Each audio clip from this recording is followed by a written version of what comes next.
Risk nədir? Risk müəyyən bir təhlükənin baş vermə ehtimalı və bu hadisənin mümkün nəticələrinin ağırlığının kombinasiyasıdır. Qısa desək, risk bərabərdir ehtimal vurulsun nəticə. Digər misalları sizə göstərəcək ki, daha aydın olsun. Misal üçün, şəkildə gördüyünüz kimi sürüşkən döşəmə, burada bu təhlükədir və risk isə işçinin yıxılaraq xəsarət alması ehtimalı və xəsarətin ağırlığı. Bu şəkildə siz açıq elektrik naqili görürsünüz şəxsin əlində, bu bir təhlükədir.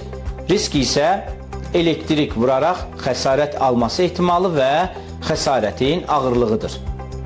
Burada siz kimyəvi maddələrdən istifadə görürsünüz. Kimyəvi maddəni istifadə etmək təhlükə, eyni zamanda burada həmçinin risk, zəhərlənmə, yanıq və sağlamlıq problemləri, misal üçün peşə xəstəliklərini deyə bilərik.